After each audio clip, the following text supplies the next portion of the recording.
Hello, good morning. Back here in Bulacan after my, I suppose you'd call it a fleeting visit to Naguillian. You know, it's always good to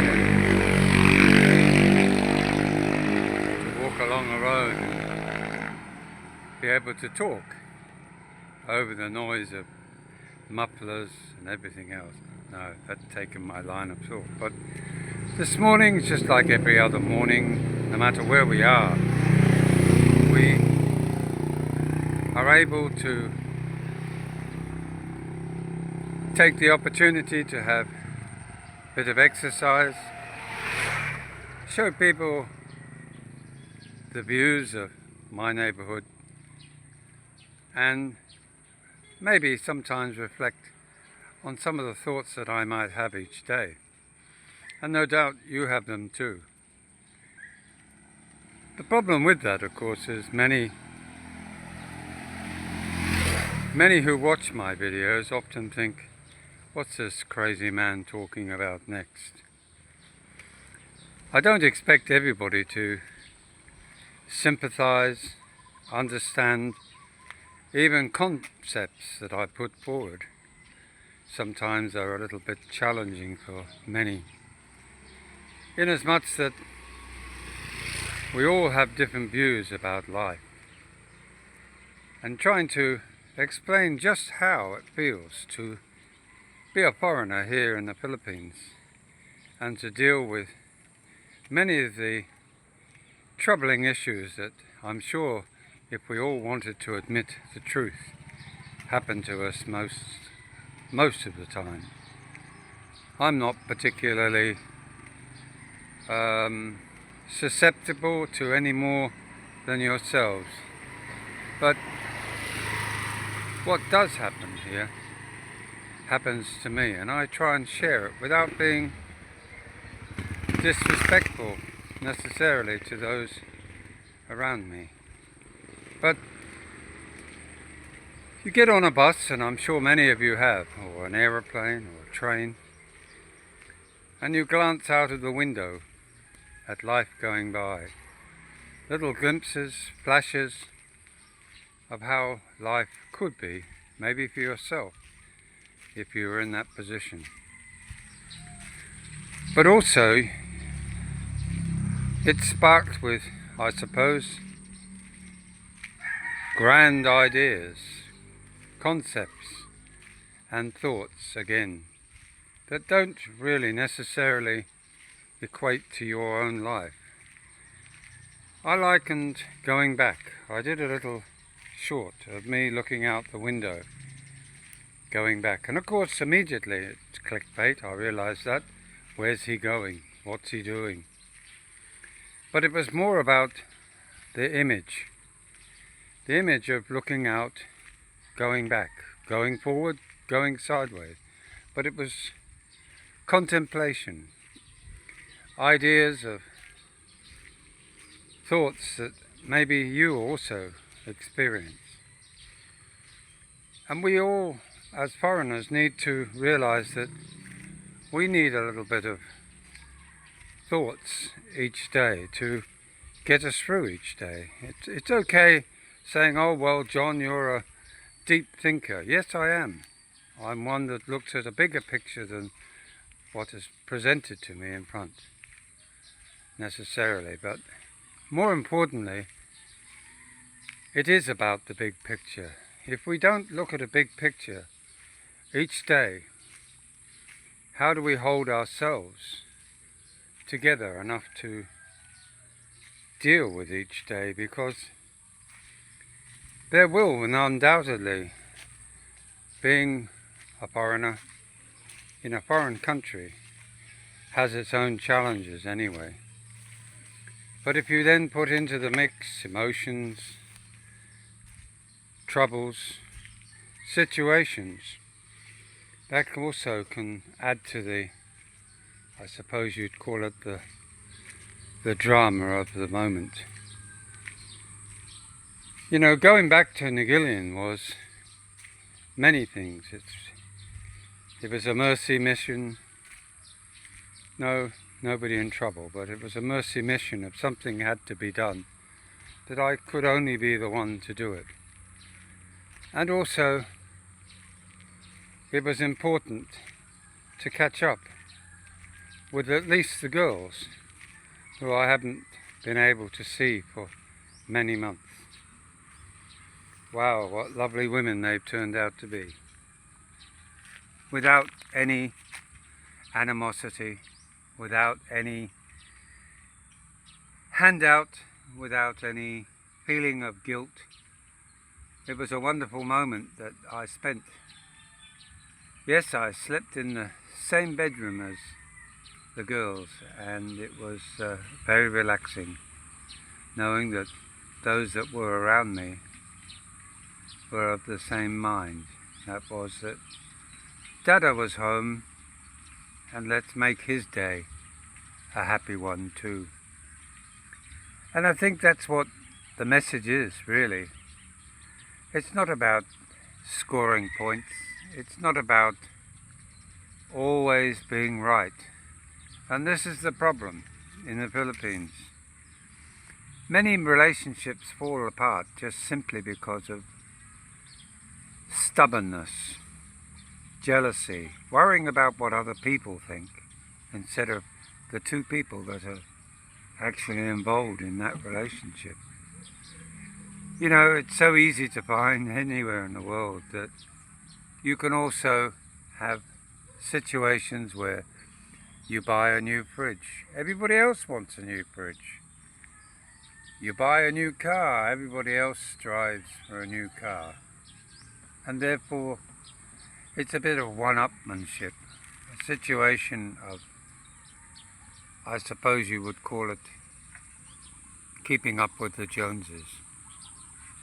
And, okay, you're not going to change the world. That's how life is. And the only thing that you can do is to make sure that yourself, that you're true to yourself. Don't let others convince you you're doing the wrong thing. After all, are they walking in your shoes? Are they the ones that are truly experiencing what you're going through? You know, it takes time. It takes time to reflect. It takes time to get your head around the reality of something ending. And we as individuals need that time. We can't rush it. We can't always find all the answers. But what we can do is persevere and attempt to find a solution to our feelings. I know for some that would sound like a whole load of gobbledygook, because they look at life just driven by the mighty dollar, the fact that they've got a bunch of it and they don't know quite what to spend it on. All they can do is just tell everybody how much they've got, what they're going to be doing with it. And in a way, that's sad, that life has become so important to some people that the only thing that drives them is protection of that situation. Many of the videos that you see online from English people especially, and also Australian, is one of not just survival, but one of accepting that life is different here, that things are done differently, that we as individuals also need to reset our mind and our thoughts to allow for the new experiences that are around us. Everything that we do here in the Philippines is learning. It's a big learning curve. Yes, once you've learnt it, you can say, well, I know how to do it. But sometimes it's so frustrating trying to think of the words. But I look at a video just recently, an Australian guy going back to get his leg fixed, and to try and sort out his savings plan that apparently has been mishandled by the people that were supposedly handling his life's work. And you can't help but see that spirit in him, his new wife, little boy, and the feeling of, she'll be right, mate. No matter what, we as Australians, English people, I think we are made of a different breed. We've not been indoctrinated all our lives that we're part of this big empire. We accept that in history we were part of an empire that stretched from one side of the globe to the other, but we don't live each day with the idea that, rightly or wrong, that we're somehow the best, the biggest, the strongest. That's not important in this world.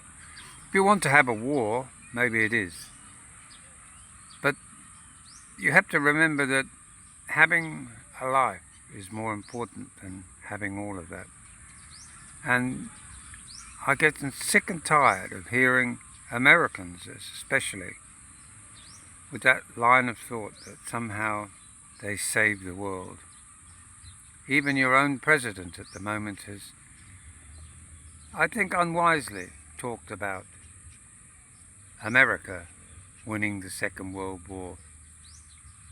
You know, for somebody as smart and clever as he is, there's always some reason behind what he says. So I'm not going to get upset by what will be really a political statement, a rallying of the minds. After all, America is probably the best example in the Western world, that is, of a country that attempts to indoctrinate everybody to the political view that either wars are great, they keep the industrial machine going, hence the politicians who are invested heavily in them get to make more money. You know, politics around the world is politics, and America is great at pointing fingers. You know, do you think that there's not corruption in England, Australia, New Zealand in politics? Politics is a dirty business. It's one for lying, cheating, saying one thing and meaning another. And as us, the mere citizens of those countries, we can only go along and live our own lives, hopefully, without that corruption in our own mind. You know, you can come into politics with 100,000 in the bank. You can leave politics with millions. And yet you only get 100,000 in salary. Ask yourself, is that not corruption? It doesn't matter how you put it. Gathering your friends around you for some monetary gain is corruption in itself. So it's a bit like the pot calling the kettle black. I don't hate Americans.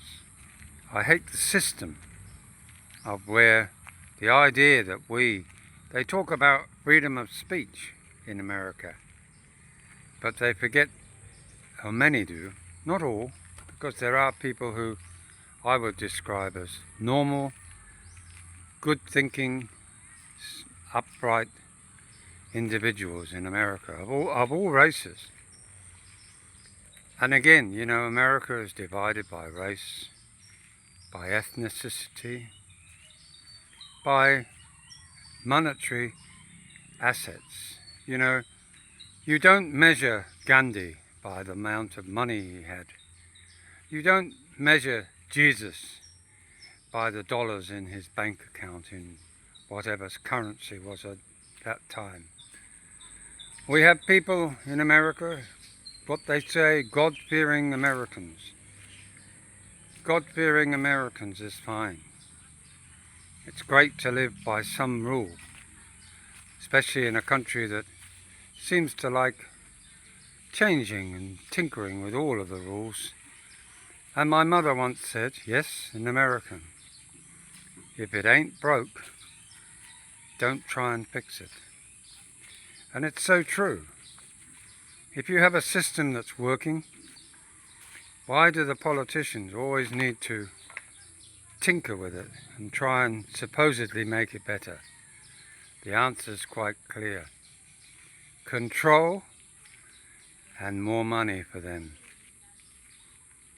If you like my thought, or you don't, let's hear your comments. But please, don't forget to give us a thumbs up. It's important that you do that, because by doing so, you bring others to the channel who can maybe share their thoughts in the comments. You have a lovely day, and I hope it's a safe one for everyone. Bye now.